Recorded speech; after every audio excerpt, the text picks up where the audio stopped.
नमस्कार, आप सभी का स्वागत है इस सेशन में। मेरे नन्हे मुन्ने बच्चों, अभिनव पांडे, अनिल सहगल, अर्जुन, अभिषेक शर्मा, दीपक कुमार, कृष्ण कुमार, राउली, कुशवंत, तौफिक खान, अभी राजा, अभिषेक यादव, तौफिक खान, भैया नाम बहुत बार पढ़ लिया, अभिषेक पांडे जी, अब और नाम आने दो। तो मेरे प्यारे बच्चों, आइए अब आगे बढ़ते हैं सौरभ जी और पढ़ने की शुरुआत करते हैं। इसमें पी की वैल्यू आपसे पूछी हुई है। अरिथमेटिक मीन 17 दिया हुआ है, तो फ्रीक्वेंसी में पी की वैल्यू आपको फाइंड आउट करनी है। Let's solve it. बताइए।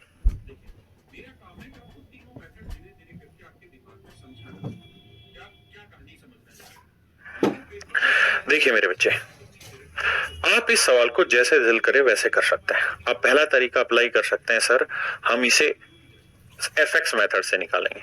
तो उस केस में आपका जो तरीका होगा, देखिए मेरा मेन मोटिव है कि आपको समझा दूं मैं ये चीजें तीनों मेथड से। तो अरिथमेटिक मीन का सूत्र होता है sigma F x upon sigma F.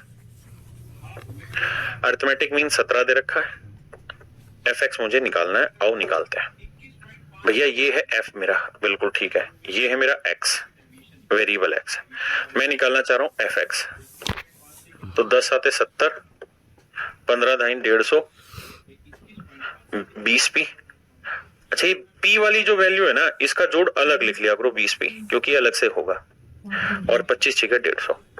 जब सिग्मा एफ एक्स निकालोगे आप, यानी एफ एक्स का जोड़, तो लिखोगे 150 150 300 जमा 70 370 जमा में 20 पी। बिल्कुल ठीक है। अब निकाल लीजिए सिग्मा एफ। तो भैया 7 और 10 17, 17 और 6 23, 23 जमा पी। बिल्कुल ठीक है। अब मैं फार्मूला लगाता हूं, सिग्मा एफ एक्स आया था 370 जमा 20 पी।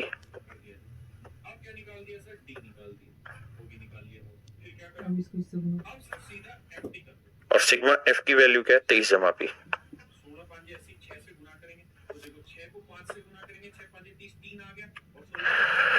सिग्मा एफ क्या है मेरे प्यारे बच्चों, 23 जमा पी। हाँ जी। अब मेरे दोस्त हमें इसको कैलकुलेट करना होगा, सोल्व करना होगा, और फिर इसकी वैल्यू आएगी। कैसे कैलकुलेट होगा, देखो 17 को 23 से गुना करो क्रॉस, तो 17 थी 51, 17 दूनी 34 और 5 39 391 जमा 17 पी बराबर 370 जमा 20 पी। 20 पी 17 पी इधर जाओगे तो भैया ये बचा कितना, 3 पी, और 391 में से 370 घटाओगे तो बचा 21, 3 से काटोगे 7, तो पी की वैल्यू जो निकल के आएगी मेरे दोस्तों वो आएगी 7। पी की क्या वैल्यू निकल के आएगी मेरे प्यारे बच्चों, 7। हाँ है ना? क्या मेरी बात समझ पाए? किसी भाई को यहां तक कोई दिक्कत है तो मुझे खुल के बताइए, अगर हाँ तो बात आगे बढ़ाएं। अब हम करते हैं इसी को सेकंड मेथड से, and the second method is assumed mean method.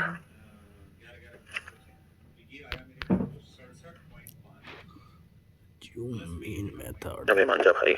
देखिए यार, एज्यूम मीन मेथड में क्या करना पड़ेगा, कुछ एज्यूम करना होगा, फिर जो डेविएशन आएगा उसका फ्रीक्वेंसी के साथ मल्टीप्लाई करना होगा अपॉन सिग्मा एफ करना। मैं उम्मीद करता हूं थोड़ा थोड़ा आपको समझ में आना शुरू हुआ। तो भैया अरिथमेटिक मीन है 17, एज्यूम मीन अपनी तरफ से मान लीजिए, लेट्स से मैंने 20 ही मान लिया, लेकिन अगर आप एज्यूम मीन 20 मान लेंगे तो ये आ जाएगा 0, और 0 को फिर पी से गुना करोगे तो वो खत्म हो जाएगा, तो 20 मत मानना, 15 मान लेते हैं। तो एज्यूम मीन मैंने मान लिया मेरे भाई 15। अगर मैंने एज्यूम मीन 15 मान लिया मेरे भाई, तो भैया डेविएशन निकाल लो। तो डेविएशन क्या होगा सर, 15 से कितना कम है 5, ये कितना 0, ये कितना ज्यादा 5, ये कितना ज्यादा 10। क्लियर है भाई यहां तक की बात? बिल्कुल ठीक है। अब ये है सर एफ, 7 10 20 है। अब मुझे निकालना होगा एफ डी। तो 7 को 5 से क्या माइनस 35, 0 को 10 से क्या 0, यह है 5 पी, और 10 को 6 से क्या तो 60।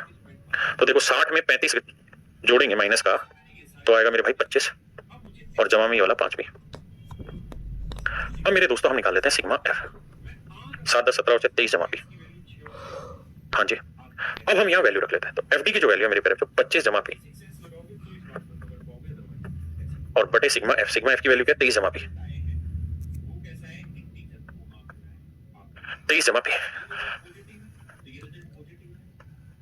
अब मेरे प्यारे बच्चों हमें क्या करना होगा, कैलकुलेशन कैसे, 15 इधर आएगा माइनस का हो जाएगा तो ये आएगा 2 बराबर, ये आएगा 25 जमा 5 पी बटे में 23 जमा पी। अब मेरे दोस्त क्रॉस मल्टीप्लाई करोगे तो 23 दूनी 46 जमा 2 पी बराबर 25 जमा 5 पी। इधर लाओगे तो p की वैल्यू आएगी 3p और इधर लाओगे तो बचेगा 21। तो मेरे बच्चों p की वैल्यू आ जाएगी 7 and that is my dear student is your right answer. ये मेरे प्यारे बच्चों आपका सही उत्तर होगा। p की वैल्यू क्या होगी मेरे बच्चे 7। p का उत्तर मेरे दोस्तों 7 होगा। हाँ है ना, क्या मेरी बात समझे कि नहीं? अब मेरे बच्चों हम इसी सवाल को कर रहे हैं वेरी शॉर्टकट मेथड से, और अब मेरे बच्चों मैं उम्मीद करूंगा कि आप इन सवालों को बहुत आसानी से पी लेंगे। गुट गुट करके पी ला। देखिए थोड़ा थोड़ा करने की कोशिश करेंगे, बात बन जाएगी। ढीले रहेंगे तो कोई नहीं करा पाएगा आपको। आइए अब वेरी ये सर एज्यूम मीन लेते हैं, डेविएशन में कुछ कॉमन है वो ले लेते हैं, फिर सिग्मा एफ यू ले लेते हैं बटे सिग्मा एफ ले लेते हैं। एज्यूम मीन मान लिया जी मैंने 15, मीन दे रखा 17, एज्यूम मीन मान लिया मैंने 15। ठीक है जी। अच्छा इसमें एक फायदा और भी है कि जब आपको मीन 17 दे रखा है ना, जब मीन आपको 17 दे रखा है, मीन 17 दे रखा है, तो आप एक काम कर सकते हैं कि अगर 17 दे दिया है तो आप उठा के बेसिकली जैसे ये वहां वाला था ना, तो यहाँ 17 ही मान लो, आप एज्यूम मीन ही 17 ले लो। तो 17 ले लोगे तो 17 में से 17 कर जाएगा 0, तो ये वैल्यू इक्वल टू 0 आ जाएगी। इसको 0 से मल्टीप्लाई करोगे, कहानी खत्म। जैसे इसी सवाल को दोबारा बताता हूँ यहीं पे, फिर एज्यूम मीन मेथड से उसे थर्ड वाले से भी एक्सप्लेन कर रहा हूँ। मैं ये कह रहा था मेरे भाई, अगर हम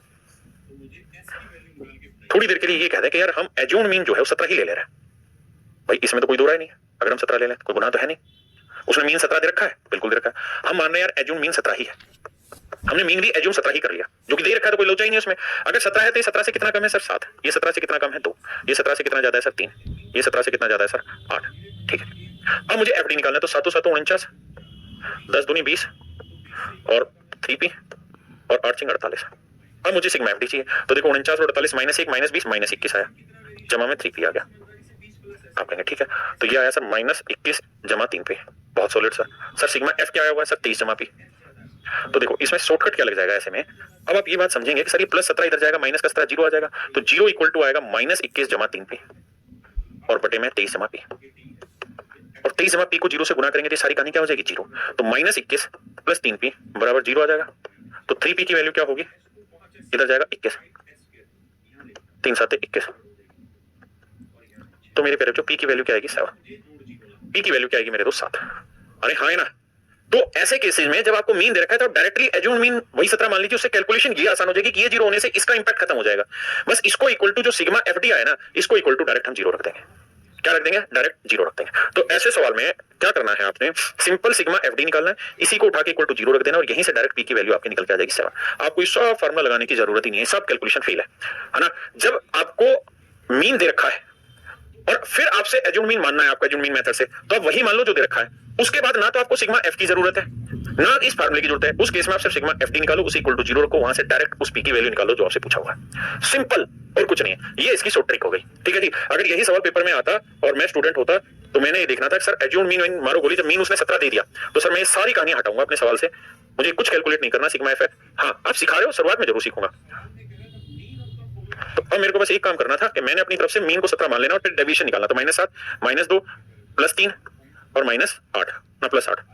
अब यहां मेरे भाई गुना करना है, 7 को 7 से 49 20 3p 48, बस इसको इक्वल टू 0 टेक देना और डायरेक्ट p की वैल्यू निकाल देना, नथिंग एल्स। ये सबसे शॉर्टकट है और यहां से आपको समझ में आ जाएगा कि कैसे कहानी चलेगी। लेकिन मेरा काम है आपको सारे मेथड एक्सप्लेन करना एक बार, ताकि आपको चीजें क्लियर हो जाए कॉन्सेप्चुअली। तो हम उसी तरफ चल रहे हैं, है ना। आइए मेरे दोस्त, अब क्या करना है यहाँ पे, अब मैं थर्ड मेथड से इस बात को समझाने की कोशिश कर रहा हूं। मान लीजिए हमने एज्यूम मीन 15 मान लिया, तो ये 0 आया, ये -5 आया, ये +5 आया और ये +10 आया। समझाने के लिए let's say this is D, मान लिया जी डी। अगर ये डी है तो फिर हम क्या निकालेंगे मेरे बच्चे, यू निकालेंगे। और यू का मतलब क्या होता था कि कुछ कॉमन आ रहा है तो उसे हटा दो, तो एच की वैल्यू 5 कॉमन आ रही पूरे में, हटा दिया, तो यहाँ से 5 कॉमन जाएगा, -1 आया, ये 0 रहेगा, ये +1 आया और ये +2 आया। फिर हम क्या निकालते थे, ये एफ है, तो सर हम सिग्मा एफ यू निकालते थे, तो -7 आया, ये 0 आया, ये पी आया और ये 2 6 12 आया प्लस का। अब हम सिग्मा एफ यू निकालते थे, ये कितना भैया 7 और 12 5 जमा पी। फिर हमें निकालना होता था सिग्मा एफ, वो आएगा 23 जमा पी। अब मेरे बच्चे यहाँ फार्मूला रख देंगे, एच, एच की वैल्यू क्या थी जो कॉमन लिया था 5, एफ यू की वैल्यू क्या है सर 5 जमा पी और सिग्मा एफ की वैल्यू क्या है सर 23 जमा पी। अब मेरे बच्चे कैलकुलेशन करेंगे and now you will get your answer in terms of P. क्या मेरी बात समझ गए? हाँ, जब समानांतर माध्य दिया हो भाई अभिषेक शर्मा जी, तभी हम ये वाला मेथड अप्लाई करते हैं। देखिए मेरा काम है कि आपको तीनों मेथड धीरे धीरे करके आपके दिमाग में समझाना कि आप क्या कहानी समझने जा रहे हो। लेकिन पेपर में सवाल ऐसा ही होगा कि अरिथमेटिक मीन दे रखा होगा, जब दे रखा है तो फिर खटाखट कैलकुलेशन करके सिग्मा एफडी निकालो, उसे 0 के इक्वल रखो, डायरेक्ट एफ की वैल्यू आ जाएगी, पी की जो भी दे रखा होगा। समझे? अब नेक्स्ट क्वेश्चन पे चलते हैं। अब जरा देखते हैं कि कितने बच्चे इसे फास्ट एंड फास्ट करेंगे। सवाल में दिया है कि भैया अरिथमेटिक मीन है 21.5 आप हमें कुल मिला के x की वैल्यू निकाल के बताइए क्या होगी।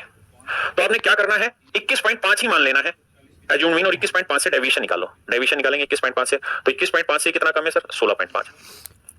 ठीक है, 21.5 से कितना कम है, 16.5। ये कितना कम है सर, -6.5।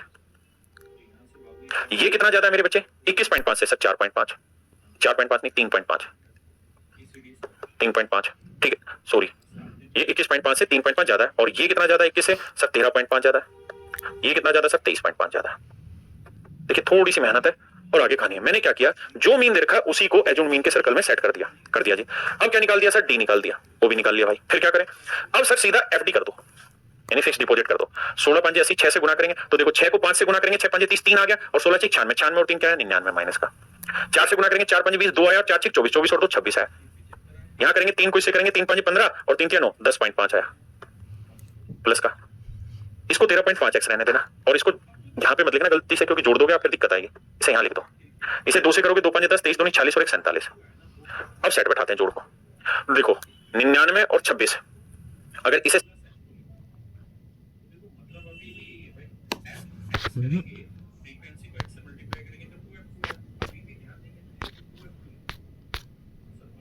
स्वागत है इस सेशन में। मेरे नन्हे मुन्ने बच्चों, अभिनव पांडे, अनिल सहगल, अर्जुन, अभी से सेट करें। नोट 6 15 बिल्कुल भाई, 99 और नोट 6 15 5 साल, एक नोट तो 11 और 1 12, 125। यहाँ इन दोनों को जोड़े तो 47 और 10 57.5।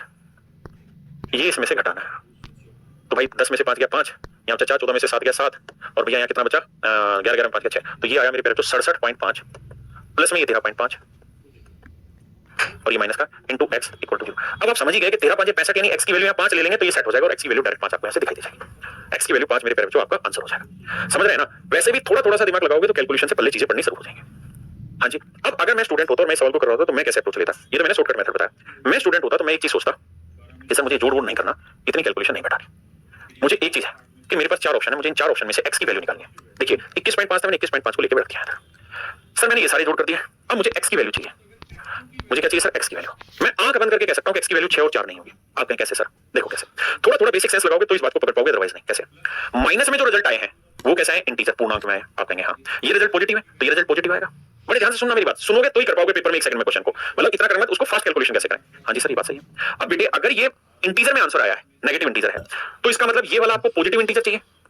आप कहेंगे हाँ, तभी तो ये दोनों वैल्यू माइनस और प्लस होंगी, कट के 0 आ जाएगा, और वही हमारा तरीका है। बिल्कुल सही है। तो इसका मतलब यहाँ जो भी उत्तर आएगा ना वो हर हाल में 0.5 में आएगा। आप कहें कैसे, क्योंकि सर ये तो इंटीजर था ही, अगर यहाँ पे भी इंटीजर आ गया तो इनका जोड़ फिर पूर्णांक में नहीं रहेगा बल्कि दशमलव में रहेगा। तो दशमलव हटाना है तो यहाँ 0.5 है, तो यहाँ पे 0.5 आना चाहिए। और सर 0.5 कब आएगा, अगर 0.5 को किसी इवन से गुणा करोगे तो पॉइंट हट जाएगा। जैसे यहाँ हटा, यहाँ हटा, यहाँ हटा, तो यहाँ हर हाल में कोई और नंबर होगा, और नंबर 7 और 5 है। अगर मैं 7 ले लूं, अगर मैं 7 ले लूं सर, तो 7 5 35, 7 21 और 2 23, नहीं 7 5 35 का बाद हासिल 3, 7 21 और 3 24, 21 और 3 24, और 7 7 और 2 9।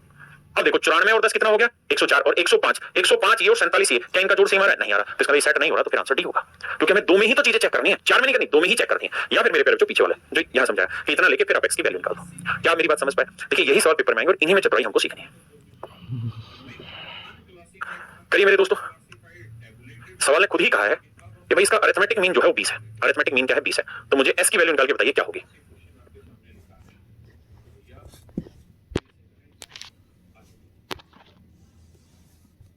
अब मेरे पेपर पेपर के क्वेश्चन है सारे अरिथमेटिक मीन पहले से ही 20 रखा है, तो मेरे मन में ये शंका ही नहीं होनी चाहिए कि मुझे एज्यूम क्या करना है, मुझे 20 ही मान लेना है। तो 20 से कितना कम है सर, -5, ये कितना कम है -3, ये 20 से -1, ये कितना 20 से कितना वेरिएशन, देखो खुद ही समझदारी से 20 प्लस एस लिखा, मतलब एस आएगा इसका वेरिएशन।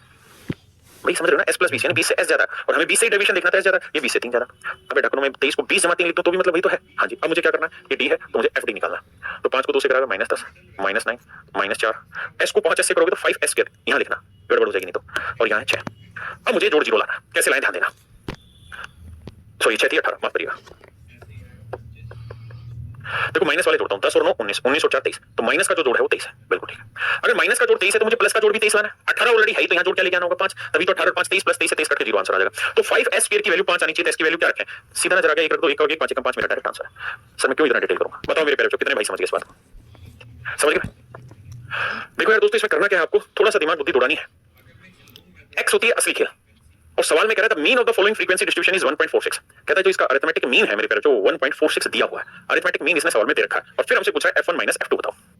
देखिए मेरे पेरेंट्स ये थोड़ा कैलकुलेशन का सवाल है। है ना, और इसमें आप थोड़ा सा दिमाग दौड़ाएंगे तो काम होगा। अब शैतानी उसने क्या कर दी कि अरिथमेटिक मीन जो दे दिया ना वो थोड़ा गंदा डाटा दे दिया 1.46। तो अगर मैं 1.46 लूं तो ये 1.46 से डेविएशन देखूं तो कितना है, -1.46 है, ये -0.46 है, लेकिन ये कितना जाता है, +0.54 है, ये 1.54 है, ये 2.54 है और ये 3.54 है। और मेरे बच्चे, मुझे उम्मीद है कि आप इस बात को समझ गए होंगे कि this is not as easy as an calculation as the previous question. इतना आसान नहीं है जितना प्रीवियस क्वेश्चन में कैलकुलेशन थी। यहाँ कुछ ना कुछ तो ओल झोल है जिसमें आप फंस सकते हैं। आप कहेंगे हाँ सर कैलकुलेशन में फंस रहे हैं। तो मेरे दोस्त, स्मार्ट अप्रोच पढ़ने का तरीका यही है, सिलेक्शन लेने का तरीका यही है, टॉप रैंक लाने का तरीका यही है कि हमें आंकड़ों के हिसाब से ही अपने मेथड चूज करने पड़ेंगे, है ना। अगर यहाँ एक फ्रीक्वेंसी होती मैं फिर भी सोचता, यहाँ F1 और F2 है तो मुझे कैलकुलेशन में फिर टाइम लगाना पड़ेगा। तो मैं आपको यहाँ सलाह ये दूंगा कि आप इस मेथड से ना जाके इसमें सीधा सिग्मा fx लगा दें। देखिए ये तो तय है कि f का जोड़ रखा उसने 200, आप कहेंगे हाँ, और अगर ये जोड़े 46 और इसको देखो 5 और 25 30, 30 और 10 40, 40 और 40 कितना हो गया, 40 और 40 हो गया सर कितना, 86। तो 86 जमा F1 जमा F2 बराबर 200 होगा। हाँ जी होगा सर। तो यहाँ से बाबू एक बात बताओ, F1 प्लस F2 आ जाएगा। हाँ जी सर कितना आएगा, 140। ये सीडीएस का क्वेश्चन है मेरे बच्चों। तो यहाँ से आपने F1 प्लस F2 निकाल दिया 114। क्या मेरी बात से सहमत है? हाँ जी। देखिए हम लकीर के फकीर नहीं बनेंगे, हमें सिलेक्शन लेना है, मासूम नहीं रहना है। तो भैया F1 प्लस F2 114 आ गया। अब क्या करो, सिग्मा fx निकाल दो।